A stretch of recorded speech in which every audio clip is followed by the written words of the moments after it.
మన ముకుంద జ్యువెలర్స్ వారి క్రిస్మస్ మరియు న్యూ ఇయర్ సంబరాలు అన్ని జ్యువెలరీలపై ఉన్న VA flat 10% discount, no making charges. మరో నూతన బ్రాంచ్ ప్రారంభం మన జూబ్లీ హిల్స్ లో. పుస్తకాలు ప్రాణం పోసుకున్న జీవులని సుప్రీంకోర్టు న్యాయమూర్తి జస్టిస్ PS నరసింహ అన్నారు. విజయవాడ ఇందిరాగాంధీ మున్సిపల్ స్టేడియంలో 36వ పుస్తక మహోత్సవ ప్రారంభానికి ఆయన ముఖ్య అతిథిగా హాజరయ్యారు. పిల్లలను పుస్తక మహోత్సవాలకు తీసుకెళ్లి వారితో చదివించాలని, అప్పుడే మాతృభాషతో మనకు ఉన్న రుణం తీరుతుందని సూచించారు. పుస్తక మహోత్సవ నిర్వహణకు సొంత ప్రాంగణం సాధించేలా తన వంతు ప్రయత్నం చేస్తామని శాసనసభ ఉపసభాపతి రఘురామకృష్ణరాజు హామీ ఇచ్చారు. 36 ఏళ్లుగా పుస్తక మహోత్సవాలు నిర్వహించడం చాలా గొప్ప విషయమని ప్రముఖులు కొనియాడారు. నేను అప్పుడు లా చేయటానికి ఢిల్లీ యూనివర్సిటీకి వెళ్ళాను. అప్పుడు మొబైల్ ఫోన్లు లేవు. సో 85లో అమ్మకి తెలుగులో ఉత్తరం రాశాను. నేను కూడా చాలామంది లాగా సిటీలో పుట్టి సిటీలో పెరిగి కాన్వెంట్ స్కూల్ లోపల చదువుకున్నవాడిని. తెలుగు మాట్లాడితే కొట్టేవాళ్ళు స్కూల్లో. సో అమ్మకు ఉత్తరం రాస్తే అప్పుడు నాన్నగారు ట్రైబ్యునల్ జడ్జిగా ఉండేవాళ్ళు. ఆయన ఇంగ్లీష్లోనే జవాబు ఇచ్చారు దానికి. ఆయన అన్నారు, dear son, hereinafter write only in Telugu, not that your English is good but your Telugu is worse అన్నాడు. అంటే నీ తెలుగు బాగుంది అని కాదురా, అధ్వానంగా ఉంది. నువ్వు తెలుగు మాట్లాడితే బ్రిటిష్ దొరలాగా ఉంటుంది, ఇంగ్లీష్ మాట్లాడితే శాస్త్రి గారిలాగా ఉంటుంది, అంటే రెండు రావు అని.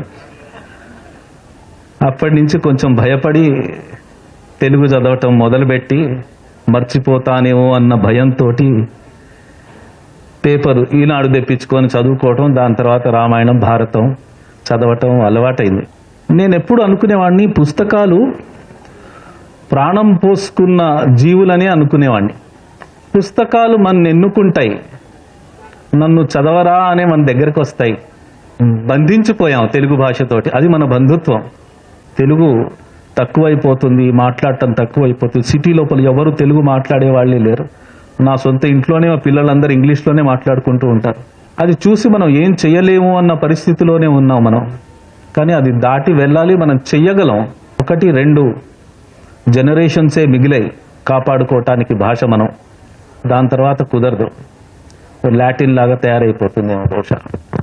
ఆ బాధ్యత మనందరికీ ఉంది. బుక్ ఫెస్టివల్స్ కండక్ట్ చేయటం చాలా చాలా ముఖ్యం. ప్రేరేపించాలి, అందరినీ చదవమని చెప్పాలి. ఆ చదివటం అనేది ఒక కల్చర్. ఆ కల్చర్ కూడా అలవాటు చేసుకోవాలి, అలవాటు చేయాలి. పిల్లల్ని తీసుకెళ్ళాలి, వాళ్ళ చేత పార్టిసిపేట్ చేయించాలి.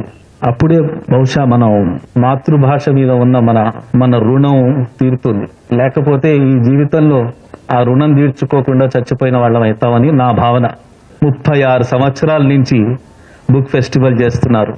ఆయన్ని నిజంగా కంగ్రాచులేట్ చేయాలి. మీ అందరి తరఫున కూడా నేను కంగ్రాచులేట్ చేస్తున్నాను.